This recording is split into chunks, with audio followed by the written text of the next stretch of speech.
قرآن کی پہلی سورہ سورہ فاتحہ ہے، اس میں اہدنا الصراط المستقیم اللہ نے فرما دیا دعا کرو کہ یا اللہ ہمیں سیدھا راستہ چلا۔ بے شک بے شک۔ اب ہم قرآن قرآن قرآن قرآن قرآن کہتے ہیں، مگر میرے بھائی خالی قرآن کہنے سے نہیں کام چلے گا، خالی ہم رمضان رمضان کہہ دیں کہنے سے نہیں کام چلے گا، روزہ رکھنے سے کام بے شک۔ خالی قرآن کہنے سے نہیں کام چلے گا، قرآن پہ عمل کرنے سے کام چلے گا۔ آپ نے قرآن کا ہدیہ کرایا، مسجد میں رکھا دیا، میرے بھائی تو اس سے کیا سوچتے ہو، آپ کا حق ادا ہو گیا؟ نہیں، قرآن کو پڑھو بھی اور اس پہ عمل بھی کرو، انشاءاللہ کبھی مار نہیں کھا سکتے۔ بے شک بے شک۔ جب تک قرآن سے دور رہو گے مارے جاتے رہو گے، پٹتے رہو گے، ذلیل ہوتے رہو گے، رسوا ہوتے رہو گے۔ قرآن ہی ایک ایسی چیز ہے جو دنیا میں بھی راستہ دکھاتا ہے اور مرنے کے بعد بھی تمہیں راستہ دکھاتا ہے۔ بے شک بے شک۔ قرآن ہی ایسی چیز ہے، مگر آج میری قوم قرآن سے بہت دور ہے۔ اب اپنے دل سے خود پوچھ رہی ہے جو جملے میں بول رہا ہوں، کیا واقعی ہم قرآن پہ عمل کرتے ہیں؟ تو ہمارا دل کہے گا تو قرآن کے پاس سے بھی ہو کے نہیں نکلا، قرآن پہ تو عمل ہی نہیں کرتا۔ قرآن میں ہے 5 وقت کی نماز پڑھنا ہے نہیں پڑھتے، قرآن میں ہے زکوٰۃ دینا ہے نہیں دیتے، قرآن میں ہے روزہ رکھنا ہے نہیں رکھتے، قرآن میں ہے والدین کی اطاعت کرنا نہیں کرتے، قرآن میں پردے کا حکم صاف طور پر آیا ہے، مگر ہماری بیٹیاں بہنیں مائیں پردہ نہیں کرتی۔ قرآن میں میرے بھائی سود نہیں کھانا، مگر پھر بھی میری قوم سود کھا رہی ہے۔ قرآن میں شراب کی ممانعت ہے، نہیں پینا، ہاتھ نہیں لگانا، مگر پھر بھی میری قوم شراب کی بھٹیوں پہ لائن لگاتی نظر آ رہی ہے۔ لوگوں، ہم نے قرآن ہی کو تو ٹھکرا دیا، ہم نے قرآن ہی کے راستے کو تو چھوڑ دیا، ہم نے قرآن ہی کو تو سینے سے لگا کے عمل نہیں کیا۔ بس ایک یہی وجہ ہے جس کی وجہ سے ہم تباہ ہو کے رہ گئے، جس کی وجہ سے ہم برباد ہو کے رہ گئے میرے بھائیو، ورنہ تمہاری تعداد تو آج اتنی ہے۔ تاریخ اٹھاؤ، پوری دنیا میں مسلمانوں کی تعداد کبھی اتنی نہ تھی جتنی تعداد آج ہے۔ تقریباً 125 کروڑ پوری دنیا میں مسلمان پایا جاتا ہے، اس سے زیادہ تو ہوگا، اس سے کم نہیں ہے۔ بدر میں تو کل 313 تھے، مگر تم نے ایک نئی تاریخ لکھی تھی۔ لوگوں ذرا تم مجھے بتاؤ تو، کربلا میں تم کافی 72 تھے، مگر تم نے ایک نئی تاریخ لکھی تھی۔ ذرا تاریخ تو اٹھاؤ، تاریخ کا مطالعہ تو کرو، پتہ چلے گا۔ کبھی بھی تعداد کی بنیاد پر تمہیں کامیابی نہیں ملی ہے۔ لوگوں ذرا غور کرو، جب جب تم نے قرآن کو اپنے رہنما بنایا ہے، جب جب تم نے قرآن کا دامن پکڑا ہے، اللہ نے تمہیں کامیابیوں سے ہمکنار کر دیا۔ اللہ نے تمہیں کامیابیوں سے ہمکنار کر دیا ہے۔ میرے نوجوانوں، آج میری تقریر سے بس یہ جملے لے کے جانا کہ آج کے بعد میں تمہیں ایک ہی بات بتا کے جا رہا ہوں، میں 50 باتیں بتا کے نہیں جا رہا، نہ میرے پاس 50 باتیں بتانے کا ٹائم ہے اور نہ تمہارے پاس سننے کا ٹائم ہے، دونوں کے پاس ٹائم نہیں ہے، اور زیادہ باتیں تم یاد بھی نہیں کر سکتے۔ ایک ہی ایسی بات بتا دوں جو آپ کو 100 سونار کی اور ایک لوہار کی پڑے۔ ایک ہی بات میں آپ کو بتا دوں، صرف آج کے بعد جلسے سے اٹھنا تو یہ سوچ کے اٹھنا کہ قرآن کو اپنا ہم رہنما بنائیں گے، انشاءاللہ کامیابی ملے گی۔ صرف قرآن کو، بس اور کوئی سبق نہیں، صرف قرآن۔ اور اگر تمہیں نہیں پتا قرآن میں کیا ہے، کسی مولانا پوچھ رہے حضرت یہ کام کرنا، قرآن کیا بتا رہا ہے اس کام کے لیے؟ بس صرف قرآن۔ جس دن تم نے قرآن کو خدا کی قسم اپنے آگے کر دیا، دنیا تمہارے پیچھے ہو جائے گی۔ آج تم نے قرآن کو پیچھے کر دیا، اس لیے دنیا تمہارے آگے ہے، تم قرآن کے پیچھے ہو۔ تم نے قرآن پڑھنے والوں کو بھی پیچھے کر دیا، ان کی بھی حیثیت نہیں ہے۔ آج ڈاکٹر، ماسٹر، انجینئر کو آدمی بہت ہائی فائی عزت دیتا، میرے بھائی یہ قرآن پڑھنے والے بچے، حافظ قرآن، عالم قرآن، ان کی حیثیت بہت زیادہ ہے۔ جب تک یہ مدرسے میں پڑھتے ہیں یہ مہمان رسول ہیں، اور یہ پڑھ کے نکل جائیں تو یہ نائب رسول ہیں، ان کا جانا بھی لاجواب ہے اور مدرسے سے آنا بھی لاجواب ہے۔ ایک بات بتاؤں میں آپ کو، مکہ کا ایک بہت دبنگ آدمی، بہت مضبوط آدمی، پورا مکہ جس سے ڈرتا تھا، نام ہے عمر ابن خطاب۔ یہ ایمان لانے کے بعد ہی نہیں اتنے خطرناک، ایمان لانے سے پہلے بھی دبدبے والے تھے، ایمان لانے کے بعد تو پھر ایسے مان لو جیسے سونے کا پانی چڑھا دیا ہو۔ پھر تو ایسا لگا کہ 4 چاند لگ گئے. مگر عمر ایمان لانے سے پہلے بھی پورے مکہ کے اندر یکتا روزگار تھا، دبنگ. اور حضرت عمر کا حال یہ تھا کہ مکہ میں کسی کی طاقت نہیں تھی کہ عمر کی آنکھ میں ڈال کے کوئی آنکھ ڈال کے کوئی بات کرے. سب گھبراتے تھے عمر سے. میٹنگ ہوئی، سب نے کہا اسلام بڑی تیزی سے آگے بڑھ رہا. عمر کا معاملہ یہ تھا، ان کا معاملہ یہ تھا کہ زیادہ چیمے گوئیاں نہیں کرنا، جو کرنا ہے کر ڈالنا. کہا مکہ والوں چیمے گوئیاں کیوں کرتے ہو کہ اسلام آگے بڑھ رہا، روکتے کیوں نہیں؟ تو کہا کیسے روکے؟ محمد عربی کے پاس ایک ہتھیار ہے جس کا نام قرآن ہے. وہ جس کے سامنے پڑھ دیتا وہ محمد کی بولی بولتا نظر آتا ہے. جس کے سامنے قرآن پڑھ دے محمد، وہ محمد کی بولی بولتا ہے. عمر نے ہاتھ میں تلوار اٹھائی. آج عمر محمد کی بولی نہیں بولے گا، اور آج مکہ میں کوئی بھی محمد کی بولی نہیں بولے گا. یہ قصہ ہی میں تمام کر دوں گا. ہاتھ میں تلوار اٹھائی. آج محمد عربی کا سر معاذ اللہ قلم کر دوں گا. لوگوں ذرا غور کرو، قرآن کی پاور کو دیکھنا. لوگوں ذرا غور کرو، قرآن نے بڑے بڑے طوفانوں کے رخ پھیر دیے ہیں. قرآن نے بڑے بڑے پہاڑوں کو مسخر کر دیا ہے. قرآن نے دریاؤں کو پھیر دیا ہے. قرآن نے سمندروں کو لوگوں پھیر دیا ہے.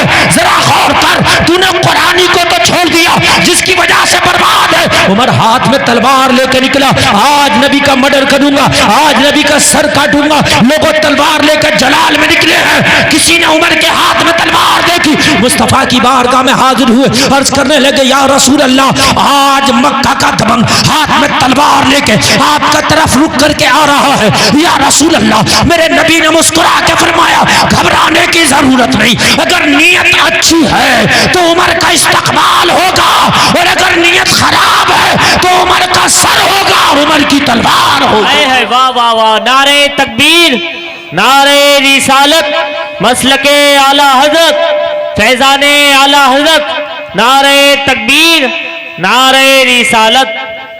لوگوں، حضرت عمر تلوار لے کے نکلے. راستے میں ملاقات کسی نے کی. عمر کہاں جا رہے ہو؟ کہا آج اسلام کا درخت کاٹنے جا رہا ہوں. عمر کہاں جا رہے ہو؟ آج اسلام کا پودا جڑ سے اکھاڑنے جا رہا ہوں. عمر کہاں جا رہے ہو؟ کہا مکہ کے اندر جو چیمے گوئیاں ہو رہی ہیں آج مکمل طریقے سے ختم کرنے جا رہا ہوں.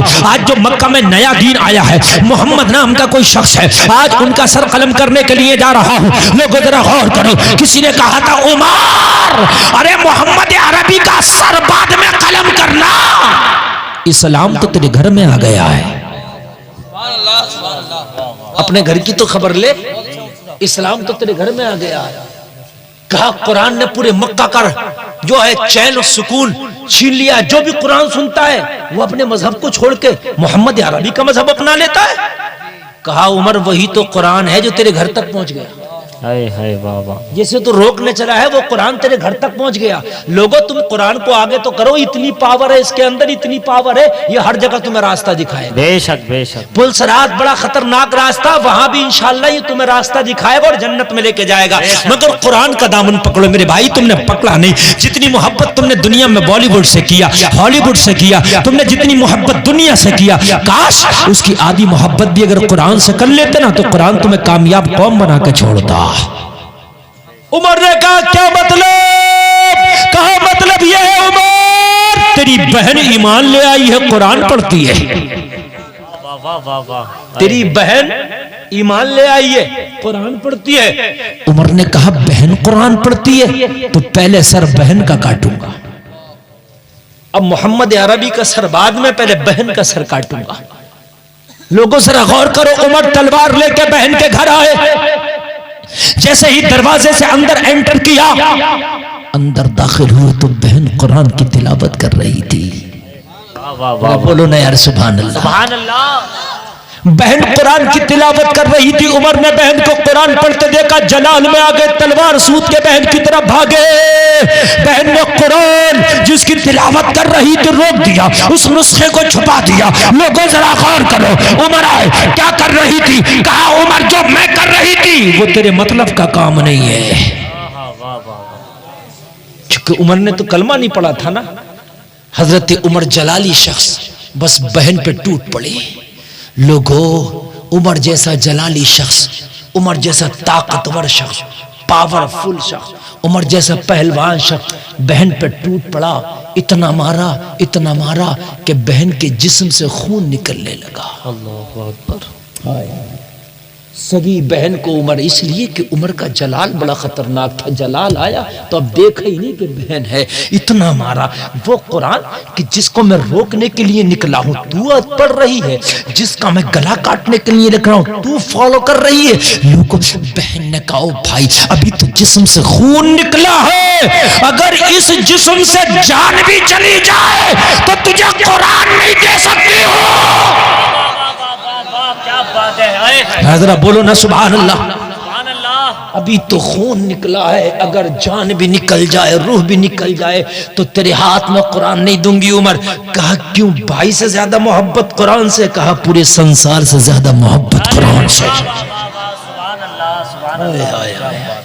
عمر نے تو چند جملے سن لیے تھے، میرے بھائیو تمہیں دنیا سے کس کس سے محبت ہو گئی، کاش ایک بار قرآن سے بھی محبت کر کے دیکھ لے۔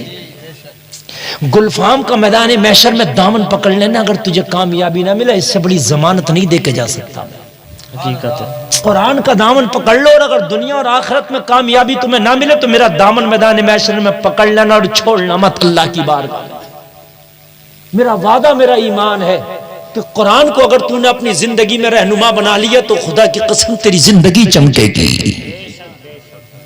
عمر قرآن نہیں دے سکتی، کہا بہن ذرا یہ تو بتا اس قرآن میں ہے کیا جس کی خاطر بھائی سے مرنے تیار ہے، بھائی سے کوڑا کھانے تیار ہے، گردن کٹانے تیار ہے، قرآن نہیں دیتی۔ کہا عمر وہ قرآن پاک کلام ہے اور تو ابھی ناپاک ہے، اگر چاہتا ہے کہ قرآن تیرے ہاتھ میں دیا جائے تو پہلے پاک ہو جا، بعد میں قرآن لینا۔ آئے آئے بہن کا جذبہ دیکھو، اللہ اللہ۔ عمر نے کہا بہن قرآن نے تیری نسوں میں ایسی محبت کا جام بھر دیا کہ گردن کٹانے تیار ہے مگر قرآن کو دینے تیار نہیں۔ عمر نے کہا پھر بہن سے ذرا پڑھ کے تو سنا وہ ہے کیسا۔ واہ واہ واہ، سبحان ذرا اللہ، زور سے بولو یار، او بہن ذرا پڑھ کے تو سنا وہ ہے کیسا، جس کی وجہ سے تیرے اوپر ایسا خمار چڑھا ہے، قرآن کا ایسا نشہ چڑھا ہے کہ کوئی نشہ ہی اثر نہیں کرتا۔ لوگوں حضرت عمر بہن کے پاس بیٹھ گئے، بہن نے قرآن پڑھنا شروع کر دیا، قرآن کی تلاوت کرنا شروع کر دی۔ اور میری بہنوں کان کھول کے سنو، اور میرے بھائیوں کان کھول کے سنو۔ تم کہتے ہو ہمارے گھر سے جنات نہیں جاتے، تم کہتے ہو ہمارے گھر سے ہوائی اثر نہیں جاتا، تم کہتے ہو ہمارے اوپر سے جادو ٹونا نہیں جاتا، تو کان کھول کے سن لے، عمر سے بڑا اس وقت جن کوئی نہیں تھا۔ عمر آیا تھا، شیطان عمر پہ سوار تھا، مگر ذرا غور کرو، جیسے ہی بہن نے قرآن پڑھنا شروع کیا عمر کے غصے کا شیطان اترتا چلا گیا۔ سبحان اللہ، سبحان اللہ، سبحان اللہ۔ عمر کے غصے کا شیطان اترتا چلا گیا اور بہن قرآن پڑھ رہی ہے۔ آئے آئے یاسین سبحان اللہ، والقرآن الحکیم انک لمن المرسلین علی صراط مستقیم۔ سبحان اللہ، سبحان اللہ۔ بہن نے قرآن پڑھا، عمر کی آنکھ میں آنسو جاری ہو گیا۔ ہائے ہائے اللہ اللہ، ذرا غور کرو، پہاڑ پگھل گیا۔ عمر کی آنکھ میں آنسو نہیں تھا بلکہ آج ایک مکہ کا سب سے بڑا پہاڑ پگھل رہا تھا۔ عمر کی آنکھ میں آنسو، بہن پڑھتی جا رہی ہے، عمر روتا جا رہا ہے، بہن آگے بڑھی، دل بے قابو ہو گیا۔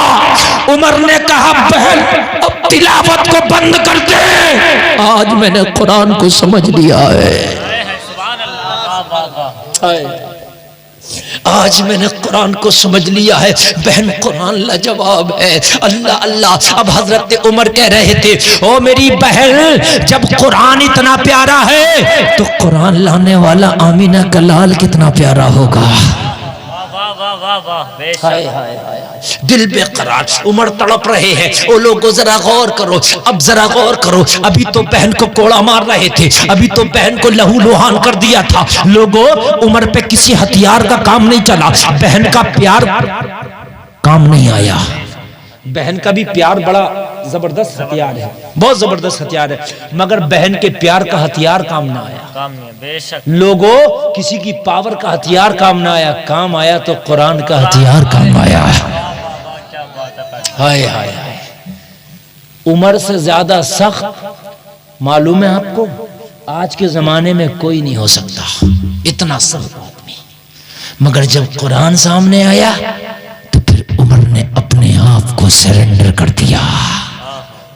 ذرا بولو سبحان اللہ، سبحان اللہ، اور زور سے بولو سبحان اللہ۔ سبحان اللہ۔ یہ خالی تقریر مت سمجھنا کہ ہم ویڈیو میں بہت سنتے ہیں مفتی گلفام کو، یوٹیوب پہ بہت سنتے ہیں، بہت سنتے ہوگے، تقریر بھی سنا کے جا رہا ہوں اور زندگی سنبھال کے جا رہا ہوں۔ بے شک بے شک، واہ واہ واہ۔ میں خالی تقریر نہیں کرتا میرے بھائی، میں تو 1 گھنٹے کا ٹیوشن کلاس پڑھا کے جاتا ہوں، اور اگر میرا 1 گھنٹے کا ٹیوشن کلاس پڑھا لو تو انشاءاللہ زندگی بدل کے جاتا ہوں۔ بے شک بے شک، حقیقت ہے۔ سمجھ رہے ہیں آپ؟ ہاں توجہ کرنا ذرا۔ عمر کی آنکھ میں آنسو، کہاں پہ ہے؟ دل بے قابو ہے۔ کیا چاہتا ہے میرے بھائی عمر؟ کہا بس اب مصطفیٰ کے قدموں پہ گر کے کلمہ پڑھنا چاہتا ہوں۔ آہا، سبحان اللہ سبحان اللہ، واہ واہ واہ۔ اب کچھ نہیں چاہتا، اب تو مصطفیٰ کے قدموں پہ جاؤں گا اور کلمہ پڑھوں گا۔ لوگوں ذرا غور کرو، ادھر بہن سے قرآن سنا۔ سنو، بہن نے کوئی جادو نہیں پڑھا تھا، کوئی ٹونا نہیں کیا تھا، صرف قرآن سنایا تھا۔ اور میرے بھائیوں میری بہنوں، تمہارے گھروں میں اثر ہو، جنات کا اثر ہو سکتا ہے، ہوائی اثر ہو سکتا ہے، جادو ٹونا ہو سکتا ہے، یہ میں ماننا ہے، یہ قرآن سے ثابت ہے۔ مگر سن، تو ان میاں کا چکر لگانے سے بہتر ہے کہ تو بہترین روزانہ گھر میں قرآن کی تلاوت شروع کر دے۔ جہاں قرآن کی تلاوت ہوتی ہے وہاں سے جنات بھاگ جاتے ہیں۔ بے شک بے شک بے